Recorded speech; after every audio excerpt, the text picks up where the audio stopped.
परभणी शहरातील ज्ञानोपासक महाविद्यालयात आयोजित पुरस्कार सोहळ्याच्या अध्यक्षस्थानी माजी आमदार तथा प्रदेश काँग्रेस कमिटीचे उपाध्यक्ष एम शेख होते। यावेळी माजी मंत्री गणेशराव दुधगावकर, विशेष सत्कारमूर्ती महापौर सय्यद इक्बाल, उपमहापौर गणेश देशमुख, प्रमुख पाहुणे प्रसिद्ध हिंदी कवी इम्रान राही वर्धा, इंजिनियर आर.डी. भगत यांची उपस्थिती होती। या सोहळ्यामध्ये विविध क्षेत्रांमध्ये उल्लेखनीय कार्य करणाऱ्या 25 मान्यवरांचा महाराष्ट्र गौरव पुरस्कार देऊन सन्मान करण्यात आला।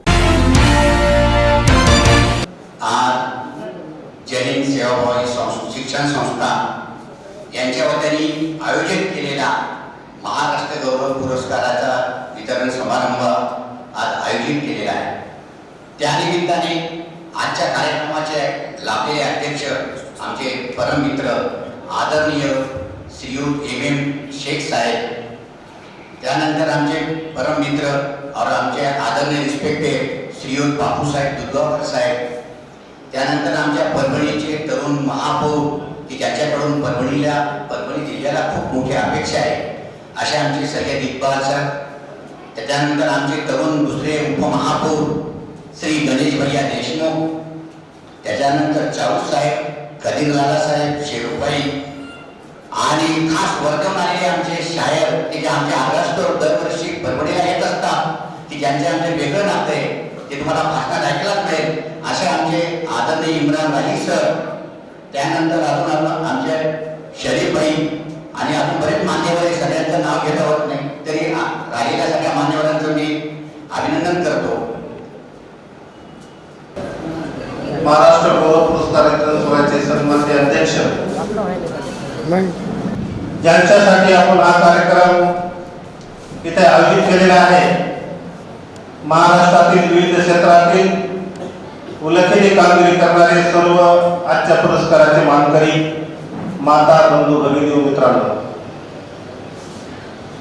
जय हिंद सेवाभावी शिक्षण संस्था ही गेल्या 30 वर्षापासून या महाराष्ट्रामध्ये विविध क्षेत्रामध्ये उल्लेखनीय कार्य करणाऱ्या मान्यवरांना महाराष्ट्र गौरव पुरस्कार देऊन सन्मानित करत आलेली आहे।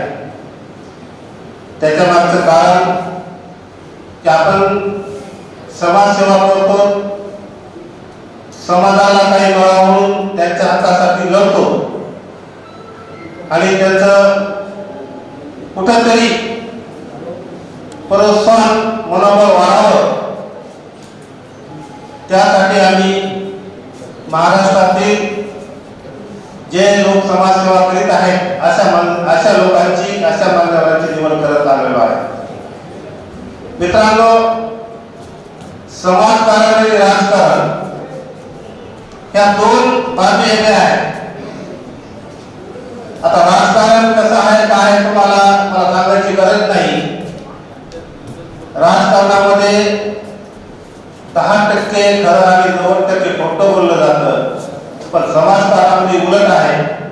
समाजकारणामध्ये 100% खरंच बोललं जातं आणि समाजकारण आजच्या काळाची गरज आहे, जेणेकरून हिंदू, मुस्लिम, शीख, ईसाई वेगवेगळ्या प्रांतात वेगवेगळ्या जाती धर्माचे लोक एकमेकांचा आदर करणं, एकमेकांचा सन्मान करणं हे समाजकार्यातून आपल्याला कळत असतं।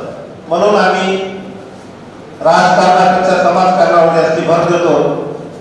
मीही 40 वर्षापासून बापूसाहेबांच्या नेतृत्वाखाली 1980 साली ज्युनियर कार्यकर्ता म्हणून काम करत होतो।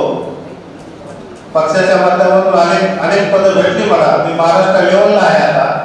कुठंही चुकीचं काम न घडलं पाहिजे, कारण लोक काय म्हणतात, अरे अशा कशा संस्था आहेत, कोणालाही पुरस्कार, कोणालाही पुरस्कार, कोणालाही पुरस्कार, काय आजकाल लोक म्हणून लागले पुरस्काराची दुकान लागली। तर हे ध्येय आपण लक्षात ठेवता आपण आपल्या समाजकार्याची आपल्या अंतःकरणामध्ये नोंद घ्यावी की आम्हाला हा पुरस्कार भेटलेला आहे आणि या पुरस्काराचा सन्मान लोकांनी आनंदाने आणि आदराने घेतला पाहिजे अशीच विनंती करतो। शेवटी एका कवीने म्हटलं आहे, सगळीच नाते ही रक्ताची नसतात, सगळीच नाते ही रक्ताची नसतात, काही नाते ही प्रेमाची असतात, प्रेमाची नाते अशीच आयुष्यभर अटूट राहावं हीच अल्लाच्या चरणी प्रार्थना करतो. रजा घेतो. जय जय महाराज.